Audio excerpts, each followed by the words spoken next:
What? Now, let me ask you this. Before the Fox unwinded, Ardent, like, go Fox, go guy, or do you... My view on Fox hasn't really changed. They let me say whatever I want, whatever I wanted, really, for 14 years, and I'll never stop being grateful for that. And then, obviously, I said too much, and I'm not exactly sure what I said that was bad. No one ever told me, but one day they're like, oh, can't have this anymore, and they fired me. And I even told them as they were firing me, like, it's your business. I made a mental note, never work for anyone else again, and I never will. But I can't be mad about it. I mean, they were great to me. The Murdochs were always nice to me, and one day, for whatever reason, they'd had enough. So my feelings weren't hurt. I was not expecting it. So were you, like, for me, when I was with Penn, I knew there were things, it's like, oh, I can't go there. They made that clear. Did you feel like at Fox you could say whatever you want? Well, there was always internal, the Murdochs were always nice. They never got in my way at all. They were always super nice to me. But there were, it's a company run by fearful women. Yeah. You know what I mean? And there were always like second tier people who were hassling my producers, but no one ever called me. I got along with everybody, but I mean, I think they knew like the censorship that's not like, don't welcome that, you know? So, but they never actually got in the way of anything. Our view on the war in Ukraine was really, really hated. I could feel it. And my view was not pro-Russia, never has been pro-Russia. Just like, this is not our fight. It's not good for us. We should just put an end to the war because people die in war. I've seen it. It's bad. And just saying that was considered like crazy pro-Kremlin propaganda. And they were very mad about that. But to their credit, they never said anything to me about it directly. I could just smell it. And so I really just don't have any complaints. And I will say, and I know that you've experienced this, it's true, being humiliated in public, being fired, I have been a couple of times, is totally good for you in the end, because it keeps you from thinking you're Jesus or like getting like super crazy hubris guy, I would think with you, it would have increased. So we spoke, I don't know, last time I was there, and you may correct me if I'm wrong. I never really struck you as a huge technology guy. You were like, even today, you're like, I Googled for the first time. So now you go to Twitter. I hate technology. Right. Which is now. I hate electricity. Actually, that's how I feel about it. So you Tucker on X and all that stuff. Have you been surprised? It seems as if your microphone has gotten quite a bit larger. Yes.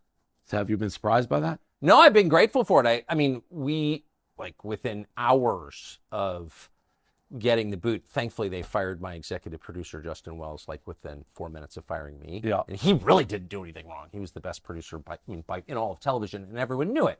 And Fox has a lot of nice people, a lot of very incompetent people, obviously, running it. And he was one of the only competent people in the whole business, but they fired him too. And within, I don't know, an hour of that happening, Elon called him and said, you should come to Twitter. So I'll never stop being grateful for that. We don't work for Elon or anything, but we're using the site like everyone else uses it, which is as a platform that's not censored. And I'm super grateful for that. I do think the downside to social media is you can get involved in like people's responses too much. Yes. No, that's soul death. Yeah. It's so you just ignore it all? Oh, I really try to, because underneath they were talking about you just as much when you're on Fox. Oh, I never looked at anything. I never read. I mean, I know who I am. For all of my many faults, I know who I am. And I don't need other people to tell me who I am. Right. And I don't, if my wife has views or my children have views or my college roommates, have a view, I'll listen and pay attention. But someone I never met, I don't give a shit what Do you care about the numbers? Like with the Trump thing that you just did. Like Austin, my guy, he's like, it's 100 million, it's 200 million. It's like numbers that are beyond compare that you really couldn't see in Fox. Do you care at all about? Do you look like, holy shit? I mean, we're starting out, so like you want to, you want to show a force, and like we're still here, and whatever. Paul Ryan didn't like me, but you can't make me shut up. So I think it does send a message that I think is good, not just for me, but for the country. But no, I'm not a numbers person at all. And like, I never was on our Fox email ratings list ever. Not one time. Ask anybody who worked with me. And I know how to read a ratings chart. I never looked at our ratings. I would say to my producer once a month, how are we doing? Still number one. Great. That was it. Like, I don't look at that stuff because I don't want to be self-aware, because self-awareness leads to self-obsession, which leads to narcissism and misery. So just stay away from yourself. We think about ourselves enough, don't you think? I'm a numbers guy. No, but you run a business. Yeah, so I don't. Yeah. You know what I mean? Like, I couldn't run a business. If I ran a business, we'd be broke the first day. It'd be tough to go broke with those numbers on Twitter. No, but I'm just saying, like, Yeah. I would No, I get manage it. to blow it all or just, I don't, that's not my gift. I talk. I don't do business. So that Trump. Is your dad a business guy? He fancies himself one, but I would not say he's one. He fancies himself one, but no, not really. He was an attorney.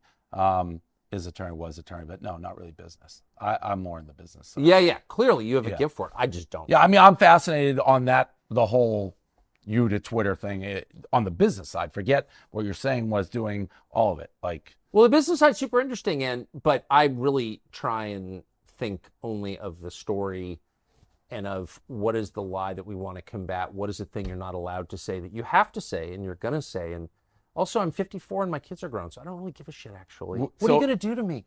like to me, the Trump interview seemed like something it looked like you guys were sticking it to Fox.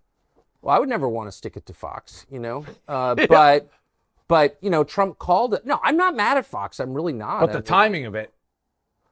Well, it was the night of the debate, but the reason that it was is because he didn't want to do the debate. I didn't make that decision. So he approached you to do it. He approached us and said, I'm not going to do the debate. But if I'm being totally honest, I didn't really believe him because it's Trump. Like, he changes his mind. He's volatile. Maybe he decides this is a spectacle I can't pass up. We didn't know. I mean, we were actually traveling back from Europe that day, and Justin and I, my producer and I, were on separate planes. But we were texting from plane to plane, like, do you really think he's not going to do the debate? Like, we didn't know. Right. So anyway, no, we weren't trying to attack. Well, he may have Fox. been that. Well, he doesn't like Fox. Right, I know. But they don't like him, and they never did. And they always had rules about not allowing him on. And my view was, I think it's totally legitimate to dislike Donald Trump. I don't hold that against anybody. It's totally fair to have any view you want on American politics. But the guy is the dominant figure in American politics, and certainly dominant figure in the Republican Party, and you're a news organization. So if you've got a rule, just because the owner doesn't like him, you can't have him on the air, you're not really covering the news at that point, are you? Right. What are you doing? You're lying, actually. Right. So that makes it no different than that's any exactly of the other right. networks. It's exactly right. Yeah. Bobby Kennedy, who I happen to love, not everyone does, but that's my view of him, but they won't allow him on CNN or MSNBC. Can't go because they don't want viewers to hear what he has to say. Right. Well, I just look down on that, don't you? 100%. 100%. You got to be able to make your decision. Like, I thought he should have done the debate. Yeah. Like, to me, if you're voting on the president, you want to hear him debate. He's brilliant. He's the best to ever play the political game. So to become president, I think it was the right move not to do it. But for the betterment of the country, I think you should be on the debate. I kind of agree. I like the debates personally. I mean, how else is people going to decide? The problem is that the news companies that host the debates are so rotten and corrupt, and everybody knows it. The whole thing's rotten. The whole thing is rotten and corrupt. Is Biden going to be the nominee? I don't know. I'm not a political person, but I feel like there's been a shift where internally, maybe the Democrats don't think he can win, and they're setting the stage to do somebody else. I think it's crazy if